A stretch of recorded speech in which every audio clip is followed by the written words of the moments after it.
everyone, welcome back to the channel. If you watched the previous video, you will know I went out for breakfast with Kim and we went out to Macpherson's, and I did have a look around all the Royal Enfields, and I said I don't need another bike, but ultimately there was a little bit of space in the garage and I ended up purchasing the Royal Enfield Bear 650. So I've got this the white and green colour because it looks really good. I think it looks really retro.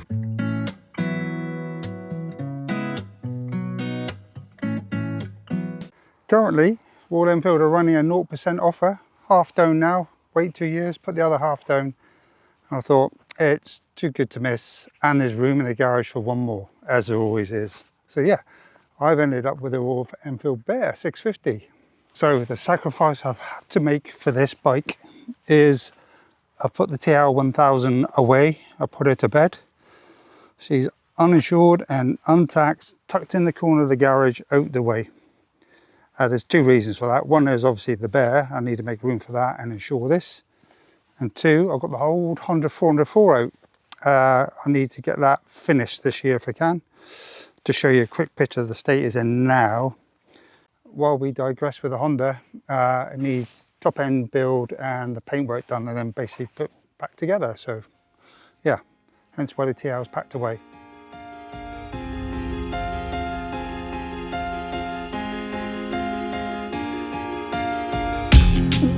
So let's go for a little ride. Done 239 miles already. Give you my first impressions of it.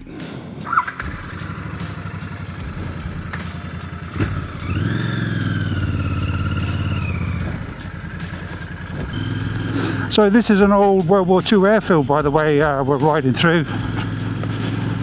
And this is where they used to store the aircraft. Right, time for a little ride.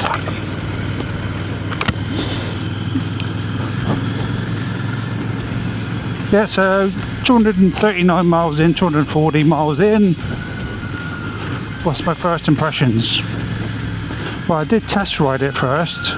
And my first impressions then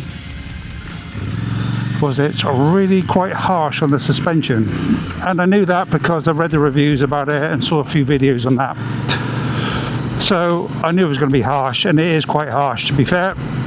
And I have tweaked the rear shocks, I put them up a couple of clicks and that seems to have softened it a little bit. Yeah, so it's harsh, but it is what it is. Might have to think about maybe some rear suspensions mods later on, but yeah. But for yeah, this is such a relaxing ride compared to the TL and the Beamer. Obviously this has only got about 47 horsepower in it, and yeah, it doesn't want to make you ride fast, it doesn't want to make you go fast. It's nice. So the riding position is quite comfortable. I feel it's quite comfortable. I tweaked the bars and the controls a little bit to make it a bit more for me. Not sure if I need risers and that, but I don't know. I could probably do with 10-15mm risers maybe. I don't know, I have to think about that later on. But yeah, it's quite a comfortable position to be sat in. And talking about seating, the seat is quite hard. Now, Kim's Bonnie seat is quite hard as well, but she says it's fine and she gets used to it. I haven't done any long trips on this seat yet, only 50 miles in on one, so yeah, I'm not sure what it'll be like for touring, but we'll see. So yeah. So obviously I'm still running it in, so I can't rev it quite hard. I'm only allowed up to 5,000 RPM. That equates to 70 mile an hour in first gear? No. Oh dear, we wish. In sixth gear, 70 mile an hour at 5,000 RPM. So it's fine for rattling down the dual carriageway, motorway. Yeah. I would say it was quite, obviously I haven't revved it hard yet, so but I would say it was quite plain in its delivery. Maybe that'll change when I be able to get to rev it a bit more Basic controls, there's nothing fancy. Switch on the right here to turn the ABS off. There's a home switch here for the dash. There's a joystick here. You can bring up all sorts of weird and wonderful stuff. Still got to get used to that. There's an app to connect to the dash to do your navigation, etc. It records your trip if you want to. So yeah, I need to get my head around that a bit more, because it looks like I haven't connected my phone, because the choices are limited. Now originally I did like the blue and yellow colour. Kim really liked that colour. She wasn't keen on this one, but for me, I think this one definitely more of a retro paint colour. The checkered across the tank, the number 249, which apparently is the guy who won the bear race when he was 16 many years ago. That was his race number, hence why the 249 on it. So the reason I bought this bike was I don't want to tear around anymore like I do. I ride with quite a few guys that got Royal Enfields anyway, and that's like a nice moderate pace. TL was too painful to ride for that, bit of a waste for the Beamer, and the Beamer is really for touring. This is a good compromise between everything. You know, not on the scooter, which is quite lackluster, but handy. Not too crazy like the TL, and sat on my wrists and bending my neck and getting a bad back.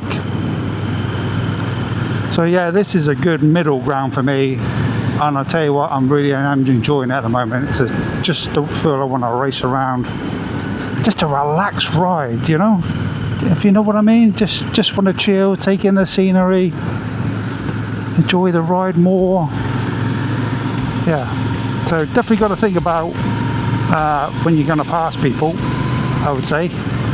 Only being 40 odd horsepower, but yeah. So current plans for the bike are to get it a little bit tricked up to the way I want it. So I've got the Royal Enfield, a little, I don't know what you would call that, crossbar foam thingy majig. I'll put the smaller engine bars on it. I need to get a sump guard for it. I want to get a headlight grille. I've already purchased some soft luggage rails. I'll just show you a clip of that. Haven't put them on yet, because I think I'll only put them on when I go touring with it, because I think I will do a bit of touring on this, and this would be fun to go out with Kim on our Bonnie when we do a bit of touring, if that's just a weekend or a week, because obviously now I'm retired. Kim's looking to retire sometime next year. We'll do a lot more, just go off for the weekend. I think that's the plan anyway. So yeah, I plan to use this for a bit of touring as well. So I should say, like, handling wise, big wide bars, makes it really easy to turn. Definitely designed for these sort of roads. It is just great fun to boodle around, take the scenery in, enjoy the twists and turns of what these roads have to offer us. So as an all-rounder, I think this is going to be a good fit for me, but only time will tell. So I think I will call it quits for now. It's only a short little video. I will do a proper little review later on after I had it serviced and a bit more run in. Take you around the dash a bit more, because there's lots about the dash once it's connected to the app and that it works. Because obviously it does navigation, phone, music. So yeah, beautiful Cornwall. Right folks, speak to you later. Adios my friends.